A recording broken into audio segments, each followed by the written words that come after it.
Hello दोस्तों, आप सब कैसे हो। आपके अपने चैनल गुरुजी ज्ञान क्लासेस में स्वागत है। दोस्तों आज हम आप लोगों को सिखाने वाले हैं किसी भी पूर्ण वर्ग संख्या की वर्गमूल में अंकों की संख्या कितनी होगी। दोस्तों अगर आप लोग मेरे इस चैनल पे नए आए हो तो चैनल को सब्सक्राइब कर लीजिए, वीडियो को लाइक कर दीजिए और वीडियो में लास्ट तक बने रहिएगा। आज की इस टॉपिक की शुरुआत करते हैं। आज का टॉपिक ये है कि पूर्ण वर्ग संख्या के वर्गमूल में अंकों की संख्या ज्ञात करना। अब देखिए पूर्ण वर्ग संख्या पहले समझिए क्या है। जैसे देखिए ये 64 हमने लिया है। 64 क्या है? ये एक पूर्ण वर्ग है, यानी अगर हम 64 का यानी वर्गमूल निकालेंगे तो ये पूर्ण रूप से निकल जाएगा। तो इसका मतलब ये हुआ ये पूर्ण वर्ग संख्या है। जैसे अगर हम 8 का हमको स्क्वायर करने के लिए कहा जाए तो हम क्या करेंगे, 8 गुना 8 करेंगे यानी 64 हुआ। तो 64 जो है क्या है, ये पूर्ण वर्ग है, यानी 8 का अगर हम स्क्वायर करते हैं तो 64 हो जाता है। तो यानी जिस संख्या का पूर्ण वर्ग हो जाता है यानी पूर्ण रूप से वो यानी उसका वर्गमूल निकल जाता है तो वो क्या है, पूर्ण वर्ग संख्या है। अब देखिए यानी ये पूर्ण वर्ग संख्या में ही ये कंसेप्ट लागू होगा जो हम बताने वाले हैं। तो अब समझिए इस कंसेप्ट में क्या है कि अंकों की संख्या n सम हो अगर किसी भी वर्गमूल में। जैसे हमने एक 64 लिया, जैसे उदाहरण चलिए पहला उदाहरण लेते हैं 64। देखिए ये 64 है। 64 का हमको वर्गमूल निकालना है। हमको ये पता करना है कि इस 64 में कितना अंक होगा वर्गमूल निकालने के बाद।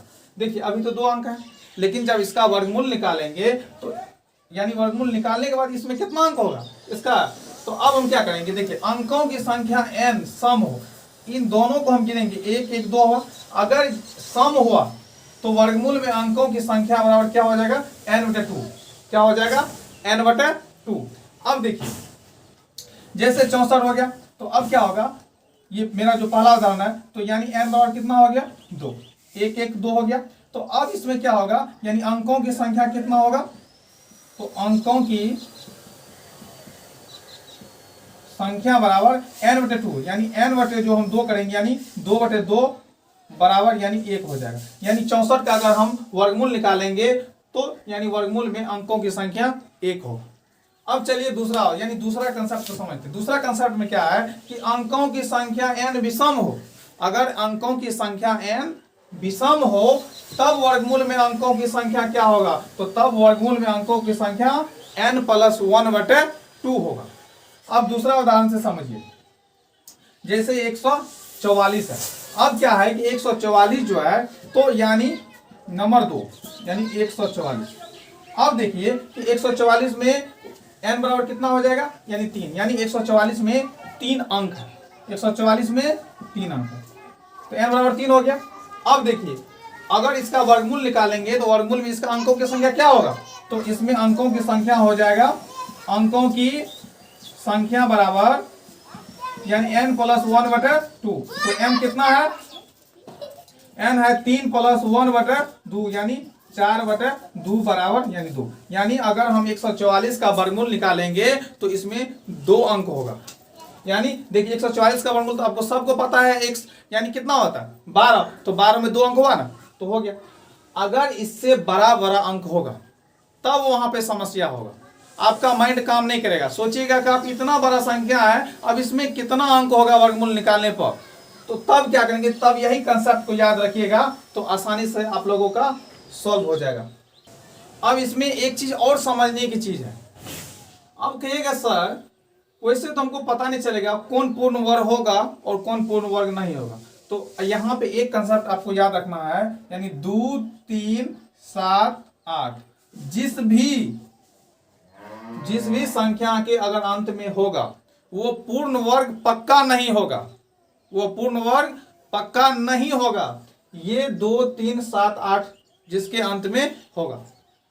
अब देखिए जैसे 1296 है तो यानी ये तीसरा मेरा उदाहरण हो गया, यानी 1200 क्या है 96। अब देखिए इसमें अंक कितना है, तो कहिएगा सर n बराबर 1 2 3 4 यानी 4 अंक हो गया। तो इसका जब वर्गमूल निकालेंगे तो वर्गमूल में अंकों की संख्या कितना होगा, यानी वर्गमूल में अंकों की संख्या बराबर यानी 4 है। सम रहेगा तो क्या करेंगे, n/2 करेंगे। तो ये क्या हो जाएगा, यानी 4 में जब हम 2 से भगा देंगे तो क्या हो जाएगा 2। यानी अगर हम 1296 का वर्गमूल निकालेंगे तो 36 होगा, ये आप सबको पता है। 36 गुना 36 1296 होता है, तो 36 में 2 अंक हो गए। अब देखिए 4 नंबर उदाहरण, जैसे कितना है 25,600। अब इसमें देखिए 25,600 जो है इसमें क्या अंक है, तो 5 अंक है।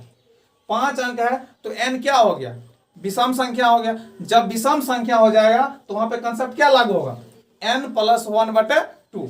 तो इसमें कितना अंक हो जाएगा, यानी 5 और 1 कितना हो गया 6। 6 में जब 2 से भागा देंगे तो क्या हो जाएगा 3, यानी इसमें कितना अंक है 3 अंक है। अब देखिए इसी तरह से जैसे ये 9,98,001। अब देखिए ये कितना अंक का है, तो ये कितना अंक है 6 अंक है। कितना अंक है 6 अंक है। तो n बराबर कितना हो गया 6। तो जब n बराबर 6 हो गया तो ये क्या हो गया सम संख्या। जब सम हुआ तो यानी अंकों की संख्या बराबर क्या हो जाएगा, यानी 6/2 यानी बराबर 3। इसका मतलब है इसमें भी कितना अंक होगा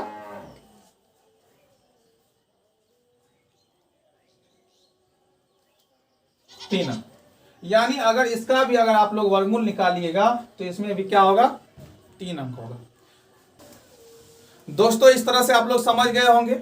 अगर आप लोगों को मेरा ये वीडियो अच्छा लगा हो तो वीडियो को लाइक कर दीजिए, चैनल को सब्सक्राइब कर लीजिए और वीडियो में लास्ट तक बने रहने के लिए थैंक यू सो मच। फिर मिलेंगे नेक्स्ट वीडियो में।